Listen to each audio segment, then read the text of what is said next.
Okay, greetings and welcome everyone to my channel. I'm Dr. Corey Stern and this is Take Control of Your Health. And if this is your first time tuning in, I'd like to extend a warm welcome to you. And please make sure when you have a moment to take a look at all of the videos that we have uploaded on this channel, because all of them serve a very specific purpose. And that's to give you the information you need to not be a victim of the bad guys who are trying to make you sicker, weaker, and stupider.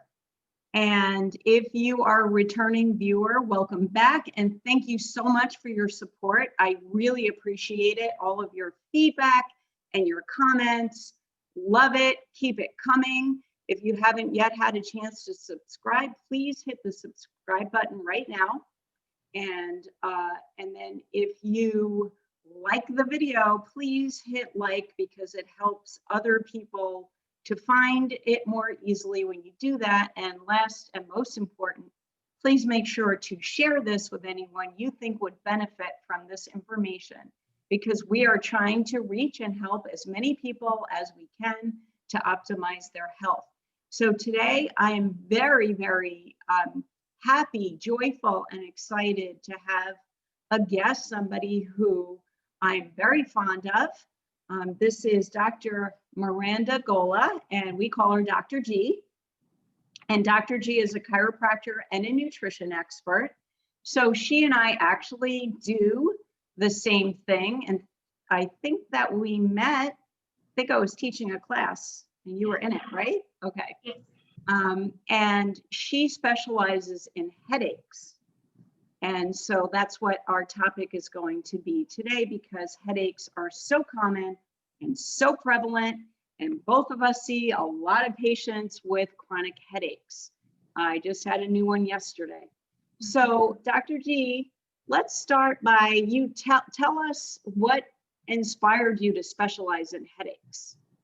Well, I personally suffered from headaches and migraines for over 25 years, and it took me a big journey to kind of finally figure out what the underlying causes were and get them stopped once and for all. And I just don't want people to have to go through that long journey. I want to help people get to the root cause as quickly as possible so they can get on with their life and get back to living without headaches and migraines. Exactly, because conventional medicine doesn't have a lot to offer in the way of helping people get rid of headaches, right? No. So we know that the most common remedy that people would choose is pain medication, whether that's Tylenol or Advil or Excedrin, migraine, or stronger things, prescription drugs for migraines. And all it does is block your pain receptors. Yep.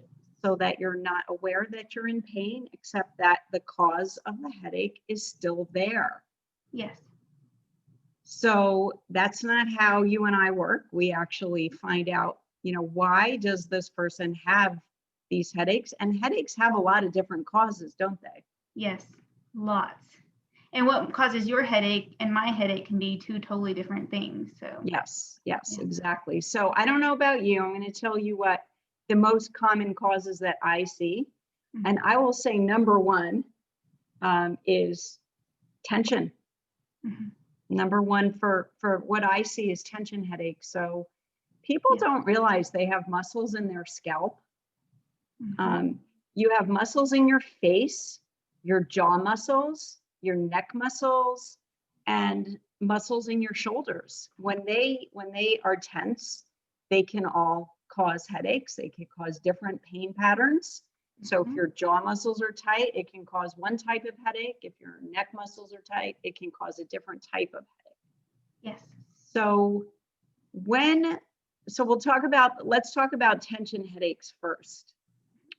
When somebody has chronic tension headaches, I find that they usually are completely unaware that they have tense muscles. Do you find the same thing? Yeah, a lot. Mm-hmm. So what's your top handling of tension headaches? It just kind of really depends on the person. But, do they take time to relax, meditate? Are they, subconsciously gritting their teeth, and paying attention to those kind of things is what we kind of got to get to the pattern of figuring out where their pain is, how often it's hitting, what time of day it's hitting. That's kind of the route we take to kind of see, okay, if you are tense, what's triggering it? Why are you tense? What muscles are you holding on to? Those kind of things. Yes, exactly. I have one of my videos is called "Are You a Stress Mess?"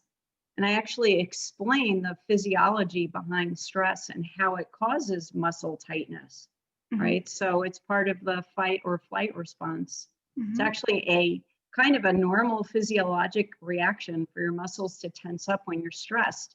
The problem is when you're being stressed because your life is in danger and you have to run away or fight, then it's good to have tense muscles. It makes you stronger. But when you're stressed because you're running late for work or you're worried about money, tight muscles don't really help you. And you mentioned gritting your teeth. So many people clench their jaw and don't know they're doing it. They clench or they grind, completely unaware of it. One of the things I do is I actually will touch these areas and find the spots and people will just jump. They had no idea that was bothering them. Yeah. So awareness is really important. Teaching people how to relax. And I don't know about you, but I literally have to teach people how to relax. Yeah. And breathe. Breathing's the simplest thing, and you think you do it, but yeah, we have to teach people how to do that a lot. Because deep breathing actually sends a signal to the relaxation part of your nervous system that all is well. Yes. So that is a great easy method is deep breathing. Well, I like the have you ever used the progressive relaxation? It's an exercise they do at the end of yoga classes sometimes where you bring your attention to each part of your body and tell yourself to relax it. So you become aware, if you're doing this with your eyebrows or if you're holding on to tension anywhere, and you just go through each body part, relax your scalp, relax your forehead, relax your eyebrows. And that helps to train people to relax. But there's other things people need when they're chronically stressed, isn't there? Because chronic stress causes mineral deficiency. Yes. Right. Yeah. So, and that's a big thing for headaches too. Right, mineral deficiency, right? Oh, have you found any specific connections between like X mineral deficiency and headaches? It is truly different for everybody, but a lot of it is magnesium. So your good minerals like magnesium and potassium, for example, that has a high correlation in headaches at first. Yes, agreed. Because, well, definitely with magnesium, it does help to release muscle contraction. Yes. So if you're low in magnesium, your muscles can't easily relax. Right. Yes. Yeah. So, and we know that the soils are very depleted of minerals. Magnesium is one of them. Yeah. So a lot of people just need to supplement with magnesium. Yeah. And it can be just very simple, that much. Yeah. And you and I, we use, I'm guessing, the same brand of supplements. We use supplements made out of whole foods, right? Yes. So, yeah. One of my favorite supplements for relaxation with the company that we use, I've talked about it on other videos, is called Standard Process. It's the oldest nutritional supplement company in the United States. And they grow most of their own stuff. It's all made out of food. So my favorite one for stress is called Minchex. Yep. I actually call it Chill Chex. Take a chill pill. Yeah. I take that myself. So we keep it on hand in the office. Yes, I keep an open bottle in the office, and literally, like, if one of my employees is acting up, we just toss one in their mouth. Yes. Chill pill. But, yes, chill pill, exactly. So Minchex is a wonderful physiologic tranquilizer. Now, it's not what everybody needs, as you're saying, it's different for everyone, right? Yes. So you can be deficient in potassium, you could be deficient in iodine. So iodine is what the thyroid needs to function. Yeah. And if your thyroid's not functioning, it can cause headaches, Yes. among other problems, right? Very much so. Yeah. So aside from stress headaches, another common cause is toxicity. Yes. If, we're all exposed to toxins, but if you're not clearing them, or if you're exposed to too many, or you're chemically sensitive, and your liver's not clearing stuff out, headaches is one of the most common symptoms. Exactly. Yeah.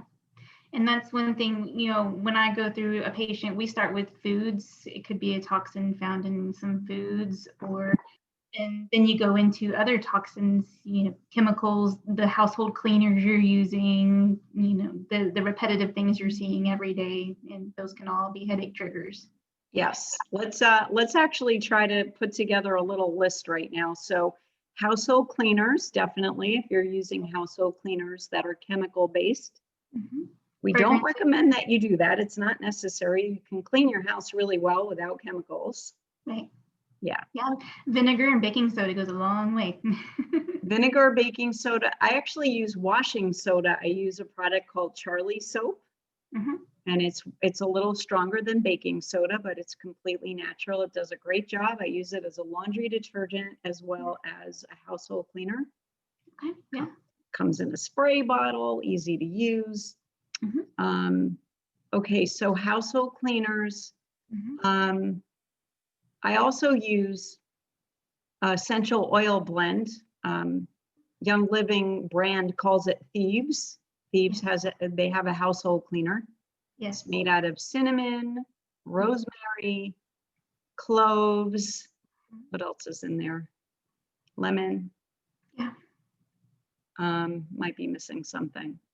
Smells great. Yeah. Very antibacterial. Yes. Does a great job. All right. So, that's one of my favorites. Yeah. So household cleaners, what other chemicals do people use on a regular basis and don't really think about it that might be triggering headaches? One of the biggest ones is fragrances. Yes, absolutely. Because fragrances can mess with your hormone cycles. It can be a toxin to your liver. It can kind of get the whole system, out of whack there. So when you're talking about fragrances, we're talking about perfume that you actually put on your body, perfume or cologne or something like that. But also there's fragrance in a lot of personal care products. Yes. Soaps, lotions, laundry detergent, lots of things. Yeah. Shampoo. Yeah. Yeah, a lot of things. Oh, what's a big one is deodorizers. Yes. Yeah. We have a fragrance-free office for this reason, because there's something called multiple chemical sensitivity, also known as MCS, and more people have it. Yes. And you know why? Why more and more people have it? Because exposed over and over again. Yes, too much exposure. If you have too much exposure, after a while, the body just pretty much says, that's enough. I'm done with this. I am going to cause you trouble now. So you have to pay attention to it. Yeah. Right? The alarm system. Exactly. The innate intelligence of the body turns the alarm on. Yes. Let's go on with the list. All right. So chemicals in household cleaners and personal care products. And fragrances, and then of course the chemicals in foods. Oh yes, MSG is probably the biggest one. Yeah, I see that with headaches all the time. Yeah, good one. Yeah, that gives me an instant headache. I know if I've accidentally eaten MSG.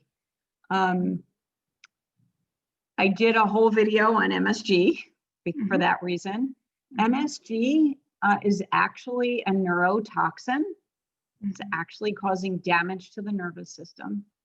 And I don't know about you, but that causes a pounding headache for me. Pounding. Goes all the way into the migraine stage. Yeah. My heart will be racing and my head will be, I'll feel my heartbeat in my head. Yes. Yeah, that stuff is deadly for me. Yeah, so MSG is also, it also has other names. Yes.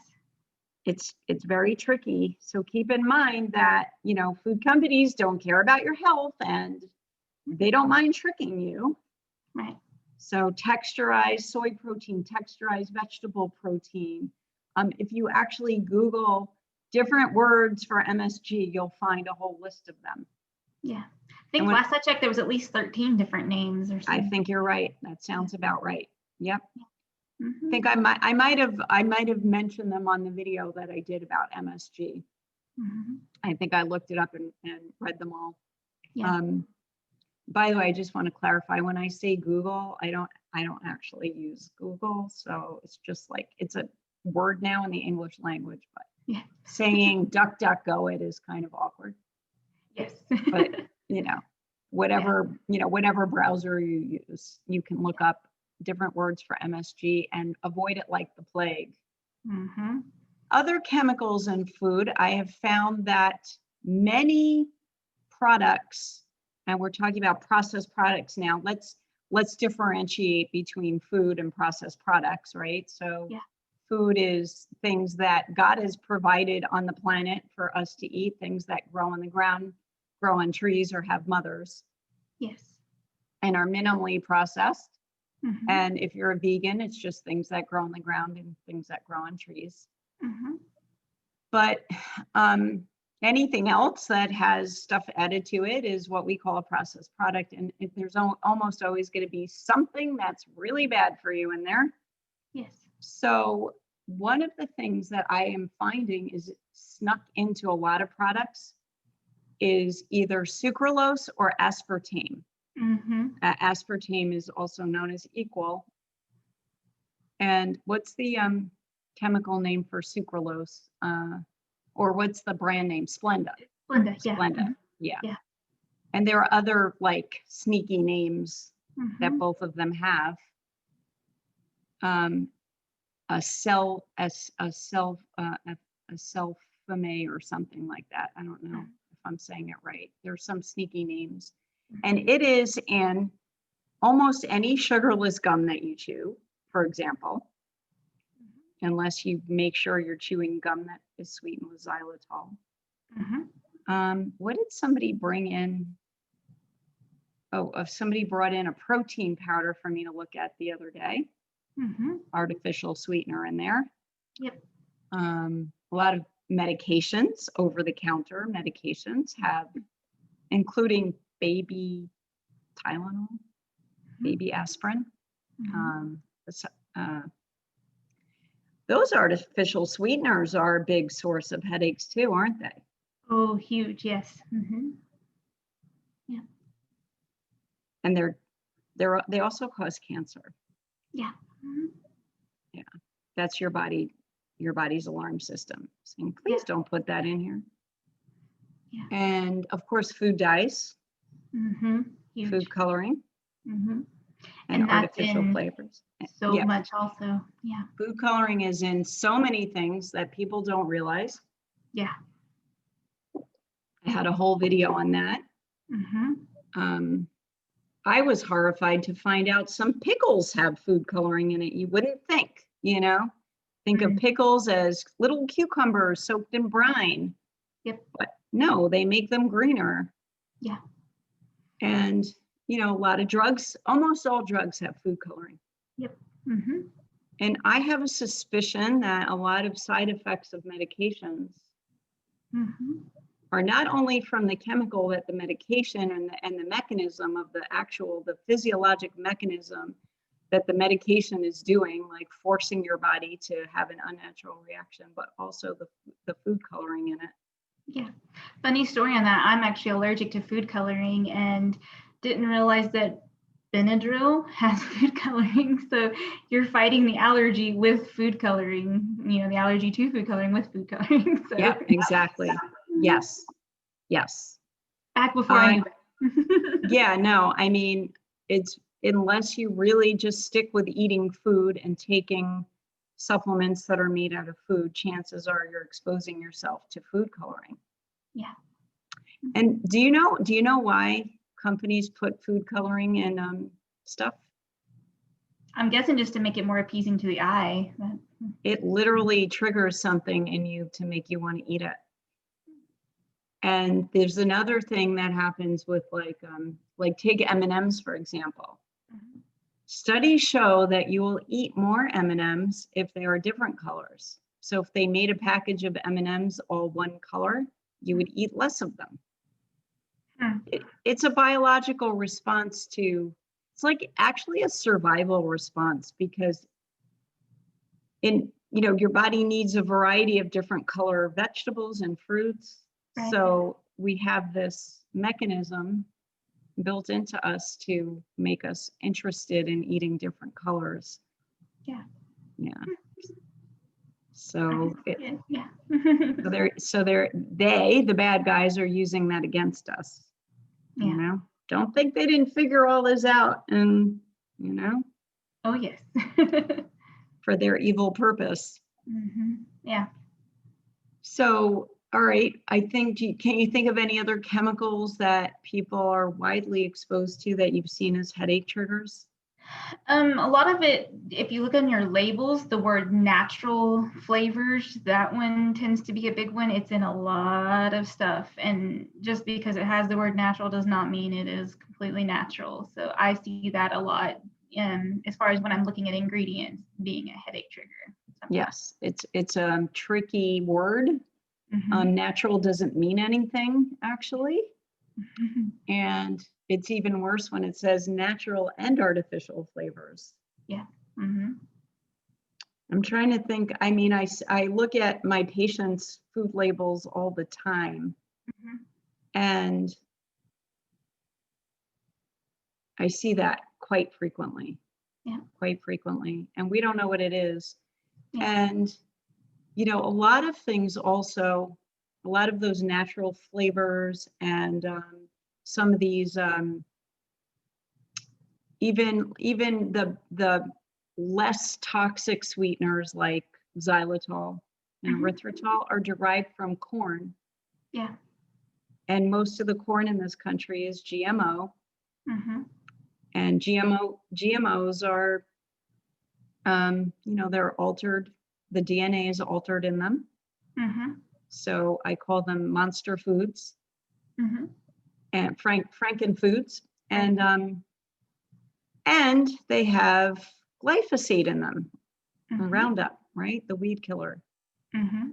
So a lot of things that people eat have corn derivatives in them, like corn-derived chemicals or substances, or even the animals they're eating might be eating corn, might be eating GMO corn.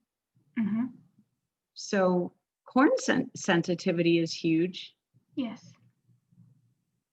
Seeing a lot of that. Yes, us too. We're down here in the South, and you have corn with every meal almost. Oh, that's right. We didn't say where you're from. Where's your practice? I'm from Southeast Oklahoma, almost Texas. So. Yeah. Right. So, I mean, corn is not necessarily bad for you. It's just the way they've altered the corn. Right. Yes. Corn is actually kind of a vegetable. It grows on the ground. Right. Yeah. It's so sad because it's delicious, isn't it? Yeah. With some grass-fed butter and some pink Himalayan salt. Mm-hmm. Yeah. Yep. But it's hard to find non-GMO corn. I get mine from an Amish farm, but it's not easy to locate. unless you grow your own. Right. Yeah. So, all right. So we kind of move from chemical triggers into food triggers, right? So Yes. food allergies is another huge cause of headaches, isn't it? Yes, very. Yeah. Can be anything from wheat and soy. See a lot of headaches from that, and even it could be a healthy food. It could be a nut or something, or an oil that your body just reacts to. That's why it's a journey. Everybody's is different. Right. So part of the trick to identifying the triggers is to actually be like a detective. Yeah. So we have people write down what they're everything they're eating and when they get their headaches. Yep. Sometimes it then jumps off the page. Yeah. I have them write down where the headache is, when it started, what they were doing when it started, all kinds of stuff, because it all matters. Yeah. Yeah. Good point. And you can look for patterns. Yeah. So getting back to food, and when we talk about food allergies, a lot of people think of things like peanut allergies, where you have this anaphylactic reaction where you can't breathe. We're not necessarily talking about that. We're talking more about food sensitivities. Yes. It's kind of like chemical sensitivities, because a lot of food in this country it's like half chemical. Yeah, definitely. Not only that, but people eat more of certain foods than we were biologically designed to eat. Right. So wheat is a good example. Yep. Some people eat wheat all day long. They have pancakes or waffles for breakfast, or toast or bagels or muffins, and then they have a sandwich for lunch, and then they have pasta for dinner, and then they snack on pretzels and cookies, and all of that has wheat in it. It's too much. Yeah. Not to mention the quality of wheat in this country, which I did a whole video on that too. It's called Bread, the Good, the Bad, and the Ugly. So you can reference that. Yeah. So wheat is, gluten's gotten a bad rap. Gluten has been made the bad guy, and it's not actually gluten. I'm not saying that you should eat gluten. I'm saying that the gluten is damaged. Yeah. Because of what's been done to wheat. Yeah. So, all right. So food, it can be any food, as you pointed out, right? Even something as seemingly healthy as asparagus. I've seen that. I've seen eggs, like scrambled eggs. Eggs, definitely. Yeah. And with eggs, sometimes it's what the chickens are eating. Yeah. There was something else I was thinking. Oh, you know anything about the histamine response? Some, yeah. Yeah. So some people have a histamine response when they eat certain foods, and that can cause a lot of symptoms, including a headache. Yes. And there's high histamine in foods that are good for you, like avocados is one of them, for example. So if you're getting a lot of congestion, and that's causing pressure in your head and causing a headache, you may want to try a low histamine diet for a little while. That's something that you can look up. All right, so let's move on to another big cause of headaches, which is probably sinus congestion, right? Chronic sinus issues. Yes. Finding that a lot?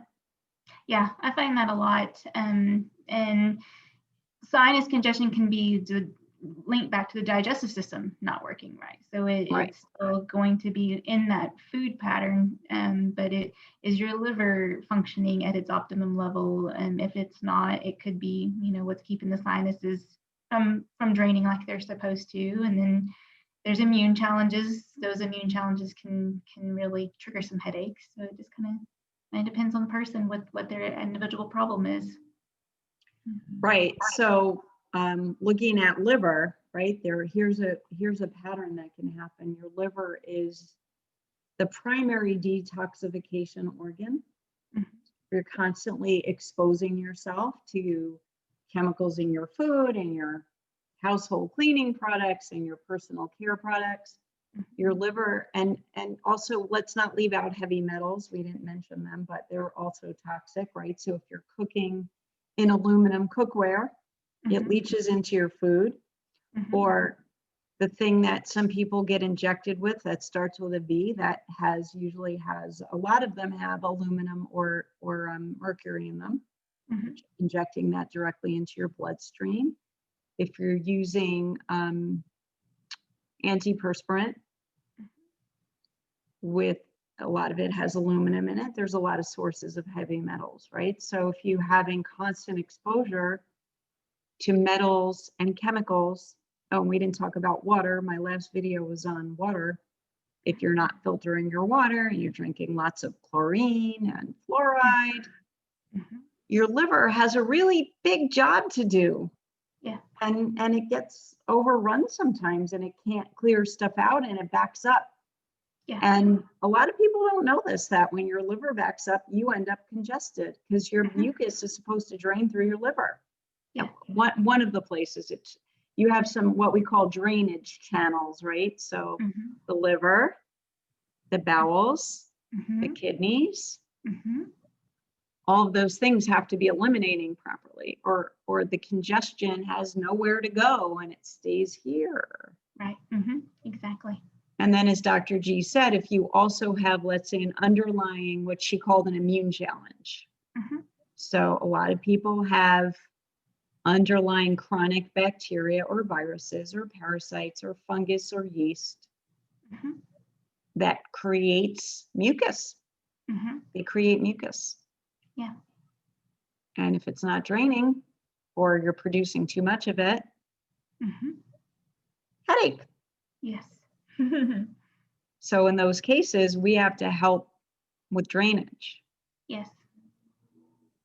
It's a big part of what we do, isn't it? Oh, yes. Probably most of my patients get some kind of drainage help. Absolutely. Mine too. I'm on quite a bit of it myself, living here in New York. And, you know, as hard as I try to not be toxic, I walk outside my door, take a nice deep whiff of pollution. Yep. Yep. All right. So what else have you found as a common headache cause? Hormones, especially as females. Yes. Headaches. Let's talk about that. Yeah. Yeah. So a lot of patients, they have headaches the entire ovulation week, the entire cycle week, both weeks, all the way in between. And it goes back to, you know, are their hormones out of balance? Of course, they probably are if they're having headaches, but that's one thing that we like to look at a lot too, is their hormones. Yes, I'm in menopause now because I'm about to turn 58. Well, that doesn't matter because I have patients my age that are not in menopause, but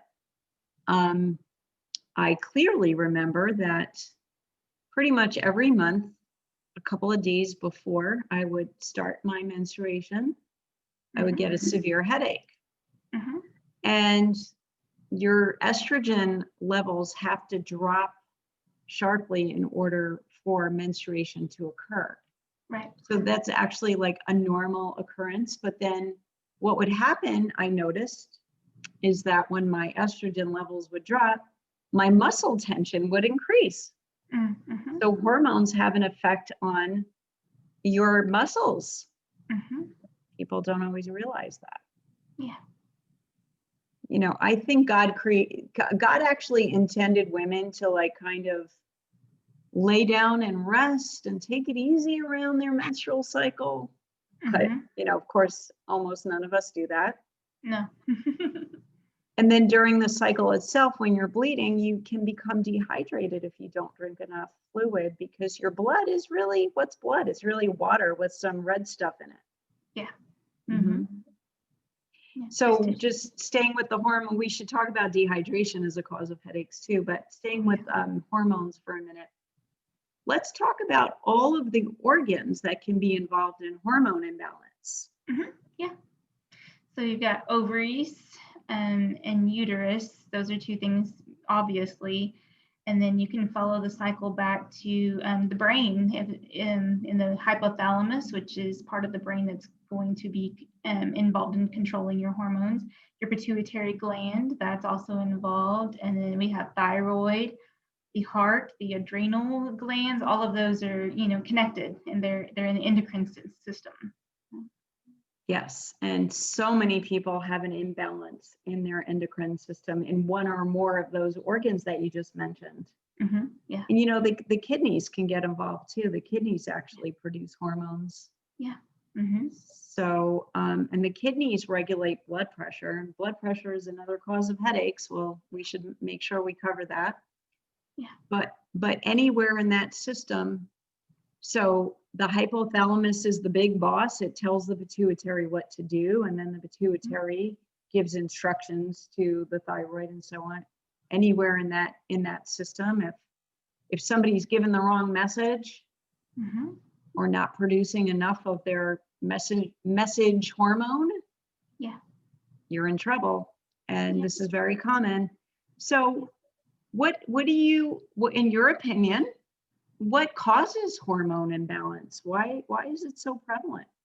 Oh, it can be a lot of things. I think a lot of it is toxicities, because a lot of those toxins do cross the blood-brain barrier. So we are getting involved in the brain not getting its nutrients like it needs to. Also immune challenges. A lot of my patients that have, say they have an immune challenge and it's involved on their hormone system, getting that taken care of too. So working on the immune system, which is in turn part of that hormone system. But there's a lot. But I just think with all the toxins and all the fragrances and all that, we've just thrown so much at our endocrine system, and it's just, not keeping up. It's damage happens somewhere. And I think too, in your body's protective mechanism, is going to give energy on things that it needs to survive, and it's not going to give energy on things it doesn't need. So you don't need reproductive organs, you need a heart. So it's going to make sure that heart stays alive before it makes sure your reproductive organs have what they need. So I think there's that too. Great point. Yeah. Couple of things that I want to add. So first of all, here's a surprise to most people. Your hormones are in part made out of cholesterol. And you need a good fat and good cholesterol to produce your hormones.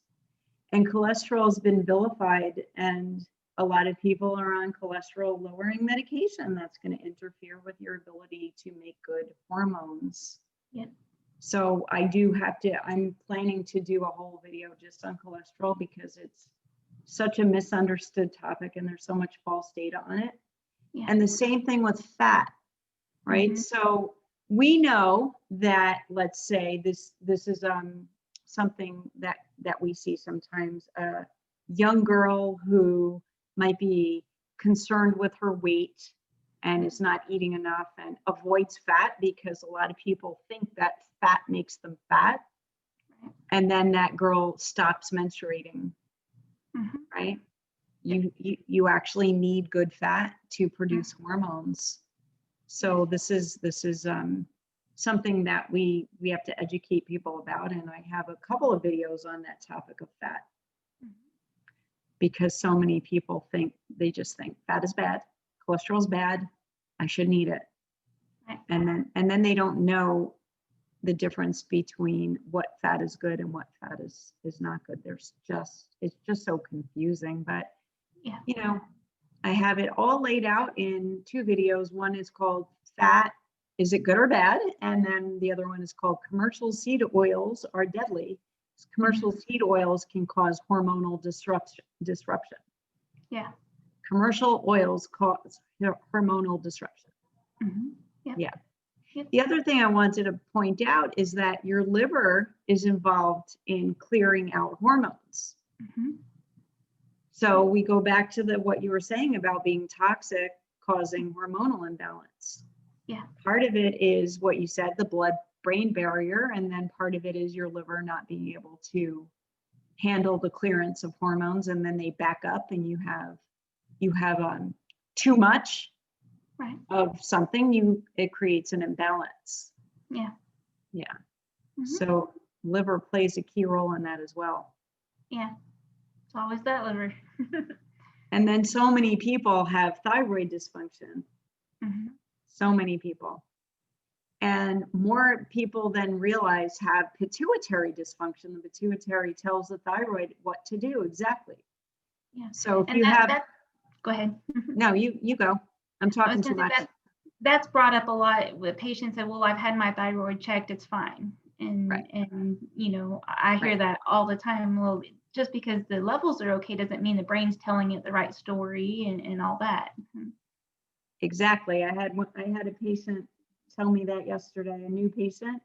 I went over her findings and we found her thyroid wasn't happy, and she had, here were her symptoms: severe headaches, trouble losing weight, intolerance to cold, like she had classic thyroid symptoms, but she had done a thyroid blood work and everything looked normal. But what medical doctors don't do is pituitary blood work. Right. So I don't think there is any really, I mean, unless they suspect that you have a tumor on your pituitary. Right. There is something called an adenoma, which is a benign tumor on the pituitary, but it can cause a hormone imbalance. People overlook the pituitary all the time. So even if you have an abnormal thyroid, it could be being caused by the pituitary. Right. And the mineral that the pituitary needs to function is manganese. And so many people, it's a trace mineral. This is different than magnesium, right? It's a different word, manganese. It's a trace mineral, and it's pretty much absent from soil. So most people are deficient in it. I don't know about you, but I have so many cases of young women coming in with what's called polycystic ovarian syndrome. Very, very high. And I find that their pituitary is deficient in manganese. We give them a little manganese and voila. Yep. Definitely. Looks like a miracle.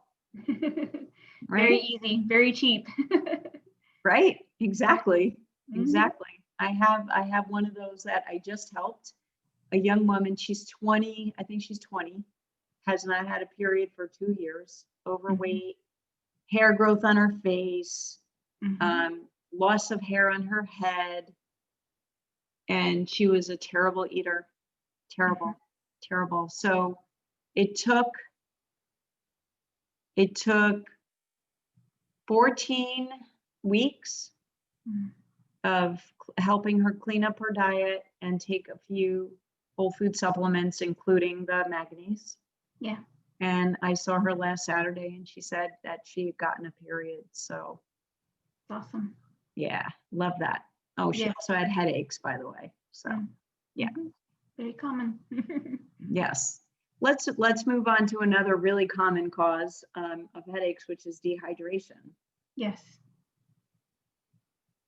And it's not always just water. You're looking at minerals and things like that too. Yeah. Right, exactly, because you need minerals in order for you to absorb the water. Right. Exactly. Yeah, you can't some people are drinking and they're dehydrated. We actually talked about that on the water video. Yeah. You're not absorbing your water. Right. So people who avoid eating salt completely because they were told by their, whatever medical doctor, or they read somewhere, salt is bad, don't eat salt. They become salt deficient. Yeah. Salt deficiency can lead to dehydration and headaches and blood pressure issues. Yes. And most of the patients that don't eat salt are on blood pressure medicines. Right, exactly. So it's counterintuitive. You think if you have high blood pressure, you have to avoid salt. Yeah. But when we talk about salt, we're talking about salt that's found in nature, in the ground, in the sea, not salt that's made in a lab. That's sodium chloride. Right. We're talking about that salt. We're talking about, good salt. I use pink Himalayan salt. I'm just looking to see if usually it's right where I'm sitting right now. No, I don't see it here, but I was going to show you my salt, my pink salt. I put it on everything. It's so good. Oh, yes. Sometimes we have people put a 1/4 teaspoon of salt in their water. Mm-hmm. That helps them hydrate, and that can help with headaches, I have found. Mm-hmm. Yeah. Or some people actually need an electrolyte formula. Yeah. So Gatorade is an electrolyte formula that we don't recommend Right. because it's loaded with sugar and bad salt and artificial colors and flavors. Yes. But there's plenty of good electrolyte powders out there. Yeah. And We the other, use the trace mineral drops a lot in the waters. good, Yeah. yes. Though they don't always taste good, right? No. Yeah. I like them, but I'm weird. Right. So for picky people, we have to find a way to get the trace minerals into them. Mm-hmm. Now, the other reason that people are dehydrated is because they're either drinking a lot of caffeine, which is a diuretic, Mm-hmm. pulls fluid out of your body, or Mm-hmm. alcohol. Alcohol does the same thing. So Right. if you're drinking a lot of either one of those or both of them, because I know people that drink a lot of caffeine in the morning and then a lot of alcohol in the evening. Yes. These people are chronically dehydrated. Mm-hmm. Dehydration can cause a lot of symptoms, but headaches is number one. Yes. Mm-hmm. It can go all the way to seizures on that one. Absolutely, right, because your body is made out of mostly water and every part of you needs water. So Yes. that's that patient yesterday who I found thyroid, and she said, oh, my thyroid was normal, and she had these bad headaches, and she also has high blood pressure. And I asked her, how much water do you drink? And she literally told me none. She said, I don't like water. Mm. Yeah. So that's going to be a simple solution. We're going to find a way to get water into her. Yeah. Yeah. Mm-hmm. What else, Dr. G? Can you think of any other common causes of headaches? Anything that we're leaving out? You mentioned the blood pressure. That tends to be a lot. Most headaches do have a vascular component to them, so blood pressure is involved a lot. So I have found that a lot of people with high blood pressure will get a headache when their blood pressure is too high, but not everybody. Right. Not everybody does get the headache. That's why blood pressure is called a silent killer. Yeah. Because you can have no symptoms. So don't wait for a headache to decide to check your blood pressure. Yeah. But the other thing is, though, that some people can get a headache when their blood pressure drops. Mm-hmm. Yeah. Something called vasovagal syncope. Mm-hmm. A lot of big words, but that's when you're changing position, let's say going from laying down to standing, and your blood pressure suddenly drops. Right. It's a benign condition, but you can get very lightheaded and you can get a pounding headache from that. Mm-hmm. And I don't know what you find is the main cause of that. Do you have a main cause that you look at when that happens? It kind of depends on the person, but usually some form. I think it's a lot of liver and stuff like that. The liver and the blood backing up from them changing position and all that. Mm-hmm. I find also adrenals. Yeah, that too. Yeah. Mm-hmm. So yeah, your adrenal glands are, by the way, we call them your stress glands, right? They produce adrenaline, that's a stress hormone, and cortisol, it's a stress hormone. And if your adrenals become overworked, and here's another interesting thing, and this is how everything is all connected. Your adrenals actually need salt to produce their hormone. So if you're salt deficient, your adrenal, and you're stressed, your adrenals are not working that well, you can get this, low blood pressure. So people who come in with they're really lightheaded and they have a headache, I just make them drink a little salt water. Yep. It usually helps. Yeah, definitely. And that a lot of times is that 3 p.m. headache, because that's kind of the 3 o'clock is either a liver or an adrenal hour there. So right, exactly on that one. Yeah. Yeah, that's an Asian medicine thing, right? The time correlated with the organs. Yep. So what else? Any other causes that we left out that you can think of? That's pretty much the big things. Yeah. Yeah, I agree. And what, in your expert opinion, is the difference between a run-of-the-mill, let's say, tension headache and a migraine? I think severity and location is usually what I look for. Your tension headache, a lot of times it'll come up and wrap, or it'll come up one side and kind of you'll feel just a real pulling. And then for me personally, if I've ingested like MSG or something, it'll be like one-sided and it's throbbing and pounding, and I just kind of want to lay and scream. So the tension is more, I can still function, but it's there. But that migraine is that one-sided, just sick headache. Okay. I have found that a regular run-of-the-mill headache can turn into a migraine if left unhandled, right? Yeah. So a migraine, I just see it as a more severe version of any type of headache. Yeah. And conventional medicine usually only offers drugs to handle that. And, it doesn't make it go away. You have to always use the drugs. Yeah. But we can go ahead. Go ahead. You go. One big thing we forgot as chiropractors, upper cervical misalignments can cause headaches too. So that's right. So cervical is the spine part of your neck. Mm-hmm. Yeah. So absolutely. And that also I find correlates with muscle tension in the neck. Oh, a bad pillow. A bad pillow can cause headaches. Yep. Mm-hmm. Sleeping in the wrong position. So with your neck being too far forward or hanging back, anything where your neck is not aligned with your body when you're sleeping for 8 hours, wake up with a headache. Yeah. People also clench their jaw in their sleep sometimes. So bad combination. Mm-hmm. So let's conclude with some things that people can do right now. So the best solution is to see a doctor like us, to see a holistic doctor. Yeah. And I leave my email in the description part of the video. So if you do want to find somebody in your area, if you're in the US, I can refer you to someone. If you're lucky enough to be in the area that one of us is in, then you can come see us. But there are doctors all over the US that do what we do.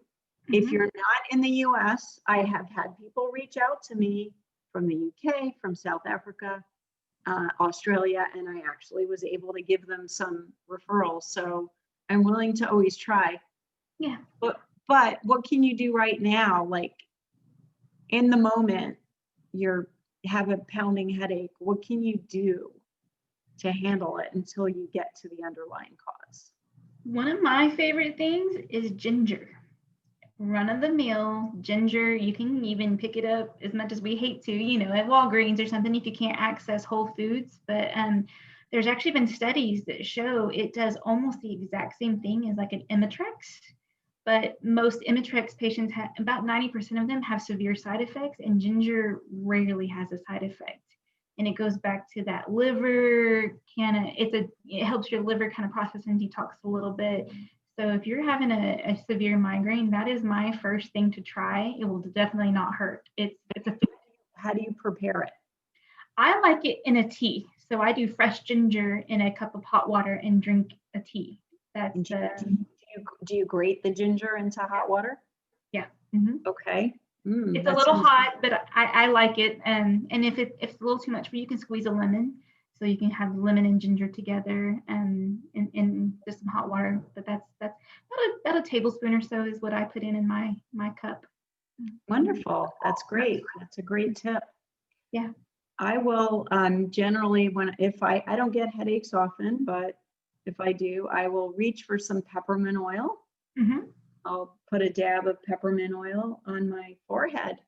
Yeah. I find that really effective. Yeah. I was actually just drinking some peppermint tea here. Mm-hmm. That helps me as well. And if you have the tension headache, I've done peppermint oil down the neck, like into those muscles a lot too. That does help. Yeah, I'm a big fan of essential oils for these things. So the company that I use, and I'm not trying to sell this company because there's a lot of good companies out there that make essential oils. I just happen to use this one. Mm-hmm. The company that I use, Young Living, makes it's called M Grain. Mm-hmm. So it's actually a blend of oils for headaches. And I don't remember what's in it. So that's terrible, but I should have brought it home with me. Yeah. And I also use a lot of muscle relaxing oils. Mm-hmm. So I find that basil oil Mm-hmm. is a really good muscle relaxer. So Young Living has some blends. Aroma Siez is one of them. You put a dab on if your jaw muscles are tight, put some on your temples or in the back of your neck. Mm-hmm. I'll also use something called Deep Relief, which again is a blend. Yeah. You know, there are some pain oils that help. Mm-hmm. Copaiba is a pain oil Mm-hmm. that can help with a headache. So, okay, so ginger tea, essential oil, anything else? Minerals. Get you some minerals. Like you mentioned, the Minchex is one of my favorites. But if you can't get that, get some minerals into your body. You can take Epsom salt bath. That's a form of magnesium. Get some vinegar. That's potassium. So vinegar is a highly absorbable form of potassium. So if you need to get some minerals in quickly, that'll also help if you're dehydrated. Get some salt, get some vinegar and all that into your body. Those will help bring your electrolytes up.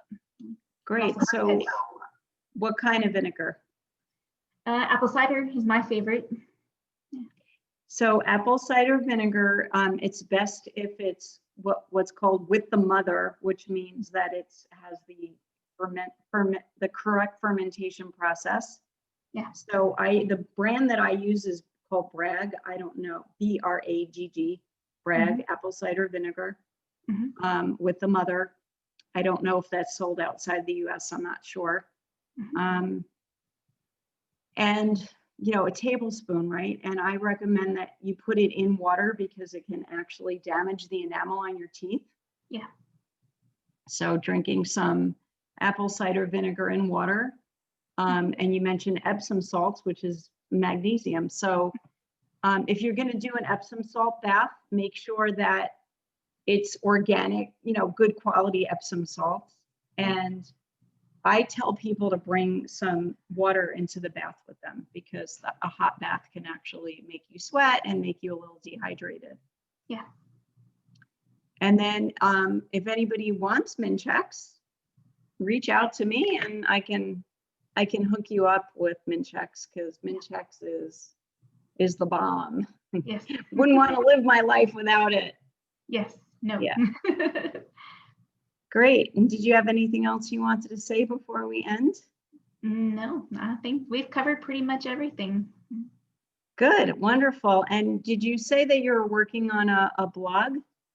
Well, I'm actually working on a course and I'm launching it on Teachable to where, you know, if you want to start a course to try to start figuring out the causes of your headaches, I have a headache tracker tool where you can write down all your headaches when they occur, things like that. And that way we can kind of you can start at home finding out, you know, maybe it's my range dressing that has the MSG in it that's triggering my headaches. And if we can just help you decrease your headaches as we go along, that's what we're here for.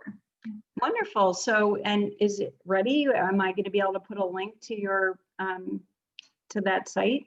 I am planning on launching it this weekend and I will send you a link as soon as I can. So yeah. Okay, great. So if you're watching this and you don't see the link yet, I will be putting it as soon as we get it from Dr. G.